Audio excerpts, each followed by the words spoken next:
Pour yourself a cold one and join us for an hour filled to the brim with fun, Bite your tushy. entertainment, Donkey, don't give me that side. information, That is heavenly. and a little weirdness. Yeah, if you show up to the St. Patty's Day parade just with no green, We're pinching you. yeah, we're Right coming. there. We're coming at you. With your permission, because we don't want to be sued. It's Happy Hour with DJ Kyle.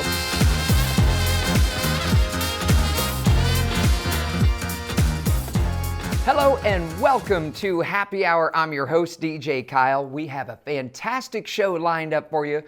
Want to let you know we have a furry friends with a couple kittens, Strawberry and Banana. They're going to be on the show today. Our Christmas Talk of the Town is going to be coming up on the show. Always a fun segment there. And we're going to sit down with Professor Jim Pasley and learn about the history of gift giving at Christmas time. We have Christmas right around the corner, so there's going to be a lot of gift giving. So sit back, relax, and enjoy another edition of Happy Hour. Happy Hour with DJ Kyle is here because of these amazing sponsors. Our Veterinary, with locations in Lynn Creek and Laurie. Surdike Yamaha, your home for year-round fun. And American Elm Company, offering exceptional decor and interior design.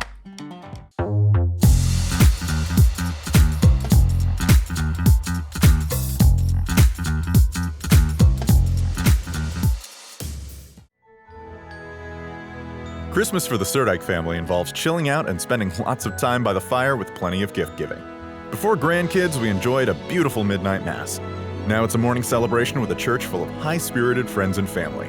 Greg's been called Santa Surdike a few times, as he totally enjoys helping parents get new motorcycles, ATVs, and wave runners for the kiddos. Merry Christmas from the whole Surdike family, and have a great and prosperous new year.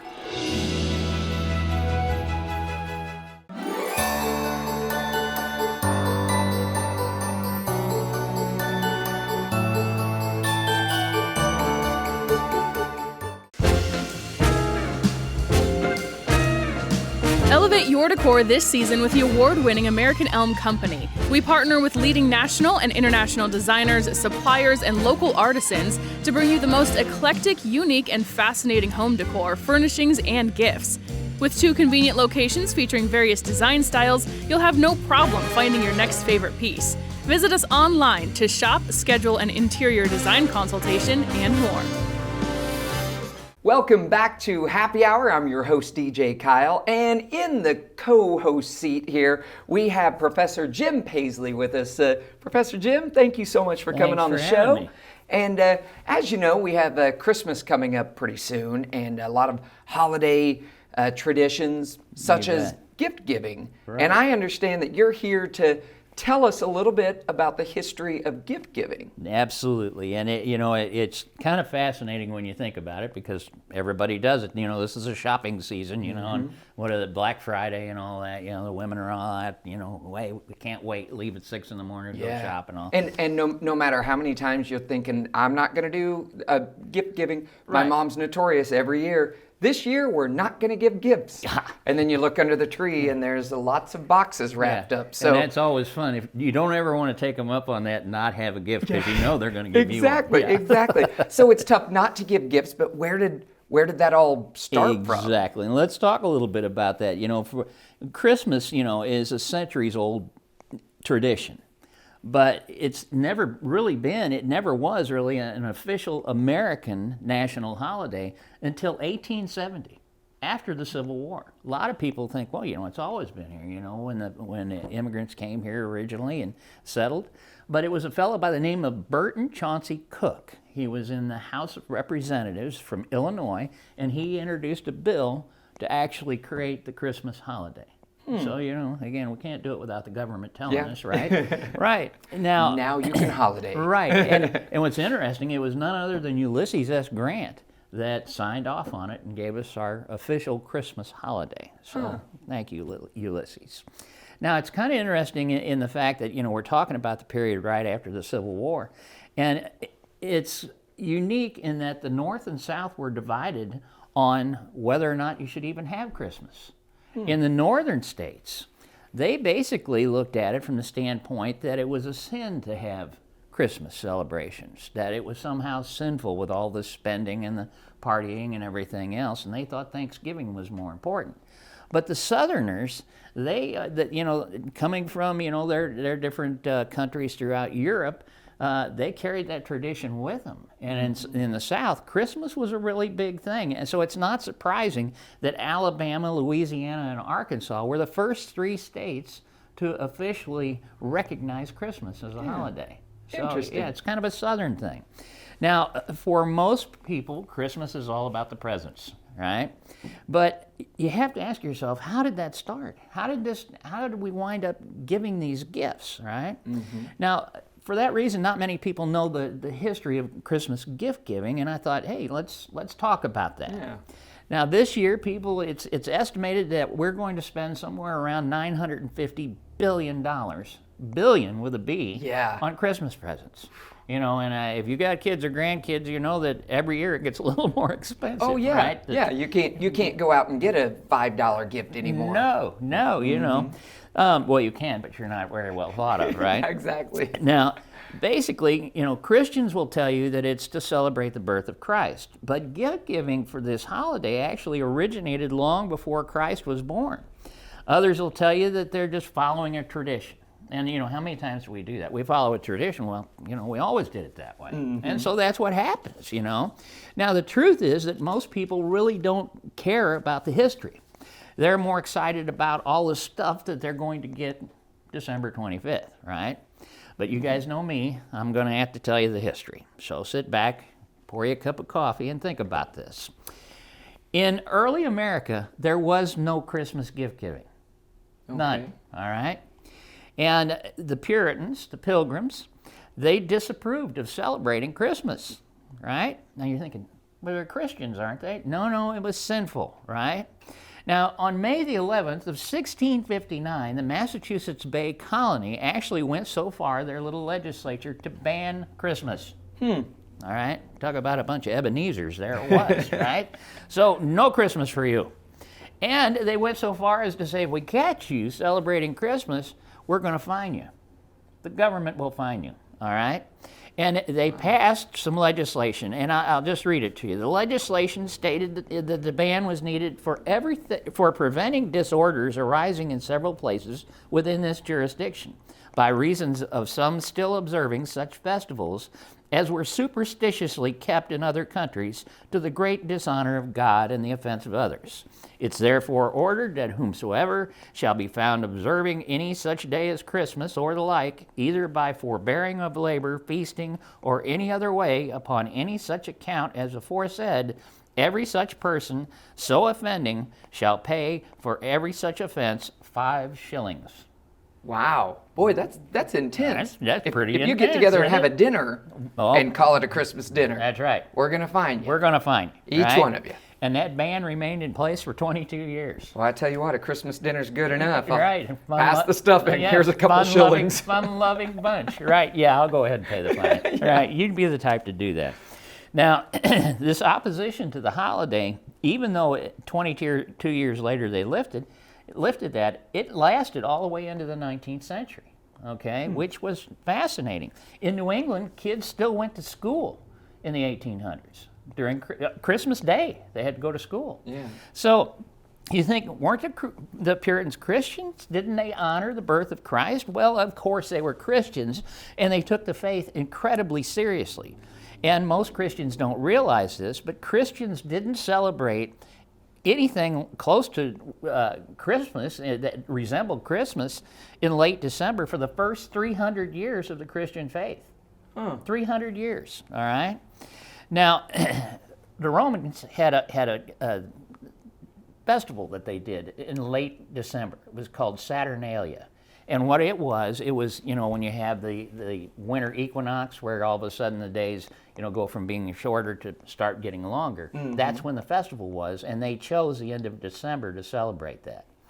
So they had their holiday that they were celebrating, and when the Christian faith came forward, after the fall of the Roman Empire, those that were still tied to the old Roman tradition of celebrating in December, they were kind of pushing back against these Christians, saying, you're changing everything.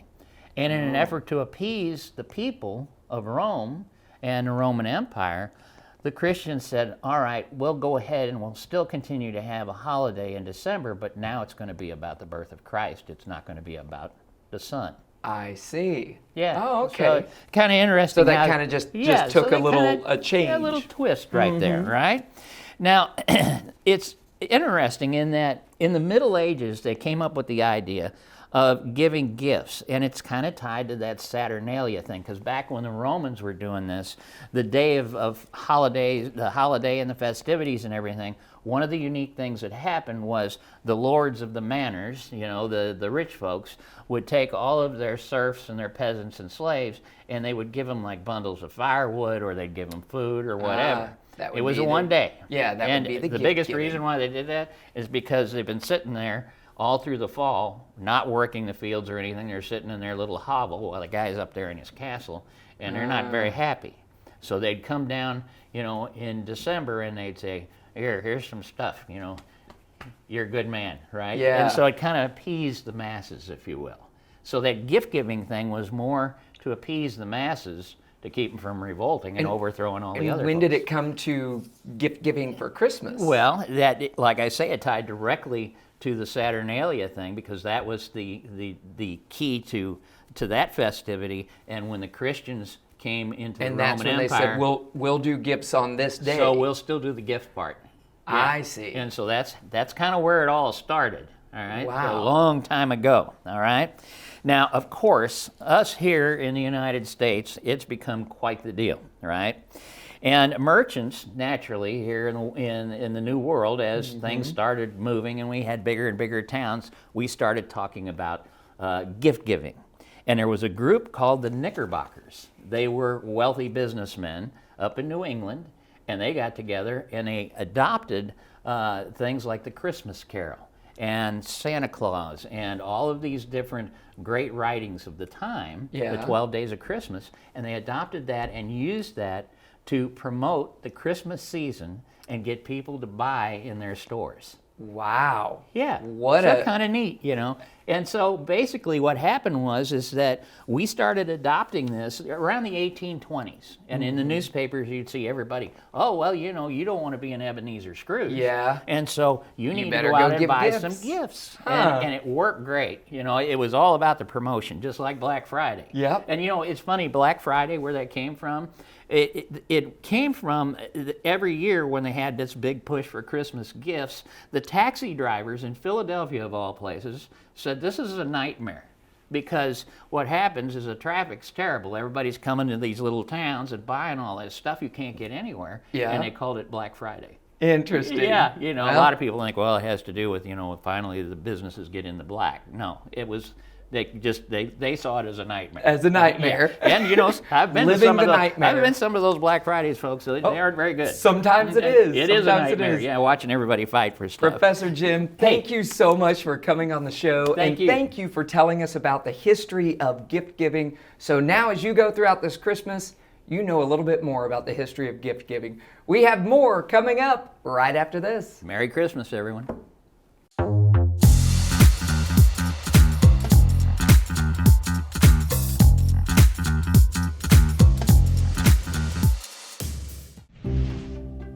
Your furry friends are more than pets, they're family, and at our veterinary, we understand that. With multiple locations, we can service your pets when and where you need it.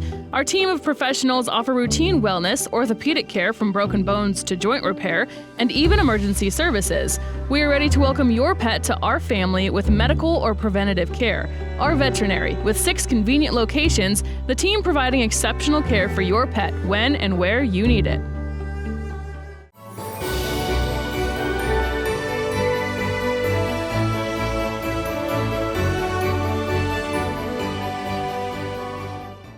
At COMC, your health is our mission. Central Ozarks Medical Center offers 3 OBGYNs at the Osage Beach Clinic and 2 pediatricians with same-day appointments available. At COMC, our doors are open to everyone with 5 primary care locations conveniently located across the Ozarks. COMC for the best medical, dental, and behavioral health care. Get more info on how COMC can help you at centralozarks.org. COMC, where your health is our mission. Hi, I'm Kevin Hilley. On this edition of Kevin Hilley's Talk of the Town, we're here at the Camden County Museum in Lynn Creek, and we are getting downright jolly at the Holiday Market on Lake TV.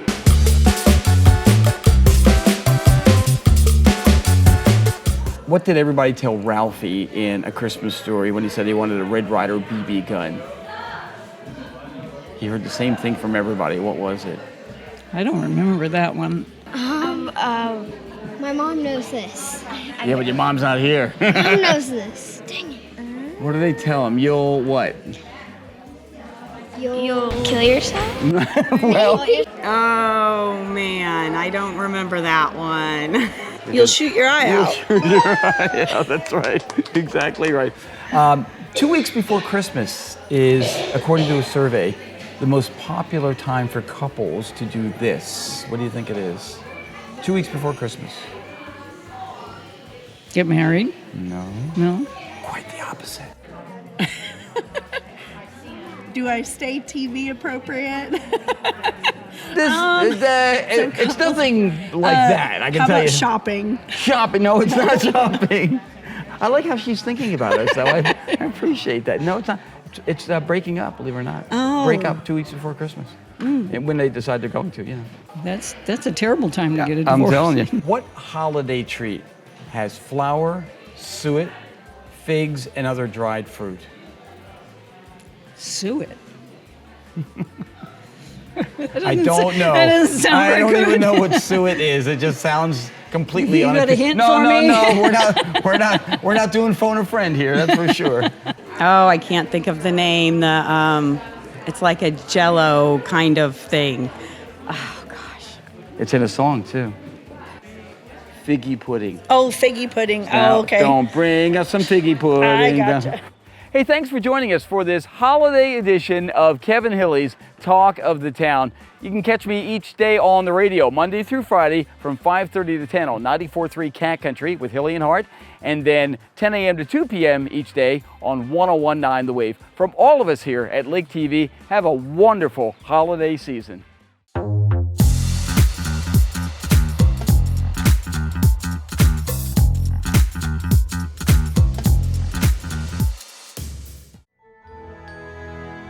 Christmas for the Surdyke family involves chilling out and spending lots of time by the fire with plenty of gift giving. Before grandkids, we enjoyed a beautiful midnight mass. Now it's a morning celebration with a church full of high-spirited friends and family. Greg's been called Santa Surdyke a few times, as he totally enjoys helping parents get new motorcycles, ATVs, and wave runners for the kiddos. Merry Christmas from the whole Surdyke family, and have a great and prosperous new year.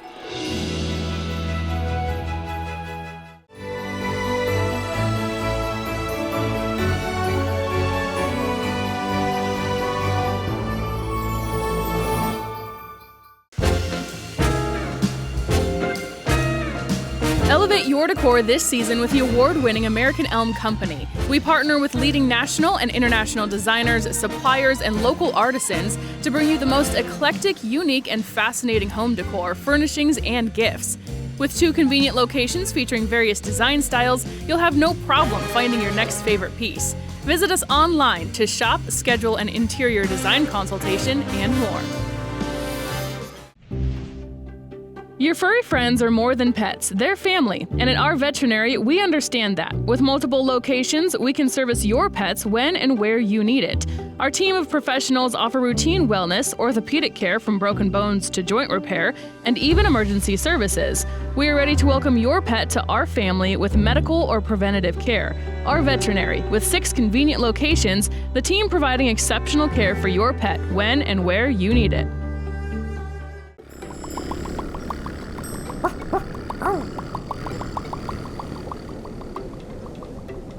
Welcome to another edition of Furry Friends presented by Our Veterinary. I am Megan Albers. This is Mary Meow Me Tilly, and this here is Strawberry, and you have Banana. I have Banana. Tell me about these guys. Strawberry and Banana are sisters. Okay. They are 15 weeks old, and I am considering them to be a bonded pair, which means they have to be adopted together. I mean, This what a time of year terrible and their problem to have. age and their level of adorableness, I don't think that will be too much of an issue. They are, we always like for siblings to go in pairs, but sometimes we have a pair that is just, so all over each other all the time. Like anytime you walk in here, these guys are snuggled together, they're playing together, and I really feel like they need to stay together. Yeah. So we also have their mama, Okay. who is Ambrosia, and I sent pictures, so I hope you can get her in there. So their story was that we got a call from Fastlane and Lori. Okay. There's a stray mama, there's some kittens. We think there's 3, 4, maybe 5, running around. They were able to catch 3 of them, but before they got these 2 to us, they gave, a customer took 1 of them. Okay. And then there was a 4th kitten that got caught at some point within a day or 2 that we were going to take in, but I guess a customer took that one as well. And then we had Mama, who is Ambrosia, and we didn't really have room to take her in, so somebody was going to hang on to her until they were going to schedule a spay date for her and basically do TNR, trap, neuter, release. And he reached out to us after a day or 2 of having her and said, I think that she may have mastitis, which is an infection of the breast tissue. Yeah. And it can be very painful for the kitties. So we had him go ahead and bring her in. We put up a pop-up for her and started her on antibiotics. But the next day after she came in, that next morning we got here, and it was one of her breasts was very inflamed, and so she ended up going to the vet's office, and her breast ruptured. Oh man. And so Ow. she had a very large wound. She was at the vet's office for several weeks to get her healed up from that, and then on antibiotics, and she had to have her dressing changed daily and all that. So it was kind of a big deal. Got her over all that, and then she went back. She came back to us for a few days, went back to get fixed. So Mama is ready to go as well now. She's all healed up, had her stitches taken out, and she's good to go. Very sweet girl. We think that Mama is about 4 years old based on her teeth. Okay. But she could be younger than that if she's lived outside her whole life. That can definitely age their teeth faster than what their actual age is, but that's our estimate on her. Yeah. So this is something that could have been completely prevented if at some point this cat had, whether she was previously owned or whether she was an outdoor cat her whole life, if somebody had been able to get her and get her spayed, she wouldn't have had to have gone through all that trauma. Which leads me to my next topic, spay and neuter which is our program. spay and neuter program. Yes. So we receive a grant yearly that it goes to our spay and neuter funds for the public. And this year when we received our grant, we asked for $10,000. $10,000 is the max that this particular organization gives. Okay. We always ask for 10. We don't usually get it. Last year we got $9,000, and we used it for our spay and neuter funds. This year we were awarded $5,000, and for whatever reason we don't really understand, but we've asked, and they're dead set on this decision that it can only be used for dogs. Oh. So we have money available in our spay and neuter fund for dogs, but we did not get the equivalent for cats like we usually do. So right now our big goal is going to be fundraising for the spay and neuter program. This is one of those things that kind of like our food barn, when I say, we don't use our general funds for this program. We don't use our general funds for the food barn, for the public. Yeah. So if someone wants to make a donation for the kitties for spay and neuter, and that's a huge need in this community. If we don't have money to help with spay and neuter, that population is just gonna explode. It's gonna skyrocket, So if somebody wants to make a donation for that, they will need to designate that this is specifically for kitten, cat, spay and neuter. Okay. Otherwise, it'll go into our general funds, and we can't use it for that purpose. Yeah. And how do people go about giving? So you can make a donation through Facebook, and then if you did, I would request that, because there's not a spot on there to state, what it's for. So if somebody wants to make an online donation, they can do that either through Facebook or through our website. Okay. And then just send me a Facebook message, send through our page, send an email, something stating, I made a donation of this amount for spay and neuter. Mm-hmm. And then I can print that out. If they mail a check in, our P.O. box address, we like for checks and things of value to be mailed to the P.O. box. But, so because our mailbox here on the property is out on the highway. Yeah. And it has been hit a time or two and mail scattered. So, we like to not take that risk with the checks.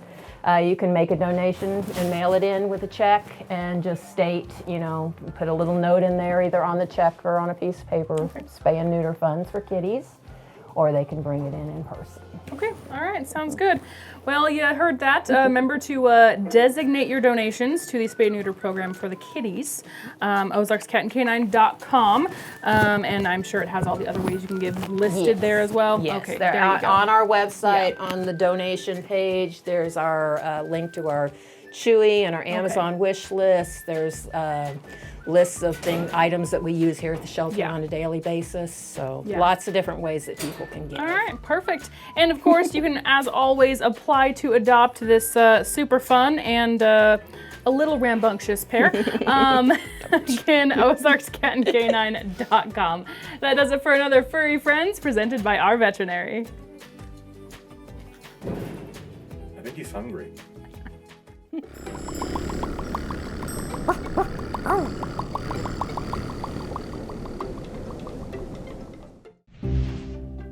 Your furry friends are more than pets, they're family, and at our veterinary, we understand that. With multiple locations, we can service your pets when and where you need it. Our team of professionals offer routine wellness, orthopedic care from broken bones to joint repair, and even emergency services. We are ready to welcome your pet to our family with medical or preventative care. Our veterinary, with 6 convenient locations, the team providing exceptional care for your pet when and where you need it.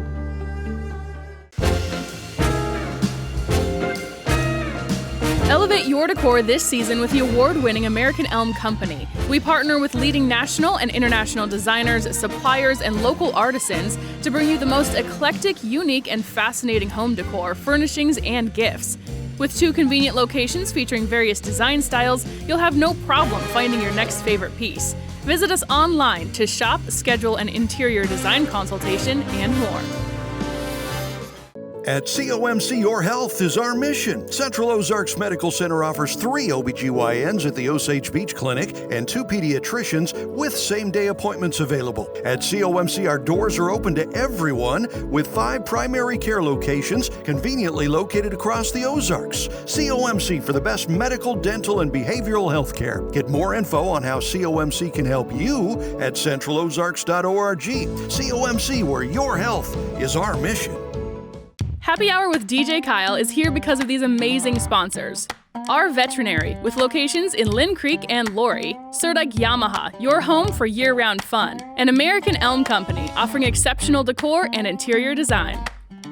Thank you so much for joining us on another edition of Happy Hour. I want to say thanks to everyone that we had on the show. Professor Jim Pasley, of course, our talk of the town, always a great time. And those kittens, Strawberry and Banana. Hopefully they'll find a new home before Christmas time. So if you want to give a kitten, perfect place to go. Make sure you join us next week. We have a great show lined up for you. And if you're out and about anytime this week, I would invite you to come out and enjoy a night out with some friends and family. We have our music bingo every Monday night. DJ Kyle's going to be there at the Glory Hole. That starts at 7. Always a fun time. And we have Leprechaun Corner Wednesday night starting at 6. We do a game night there. And every Thursday at Jones Gin Joint, we do trivia nights, and that starts at 6:30. All of these nights we have prizes and giveaways, and of course, lots of fun. So come on out and enjoy me in person. We'll get to hang out and listen to some great music and enjoy life together. Until next time, we'll see you later. I'm DJ Kyle, and we'll see you on Happy Hour.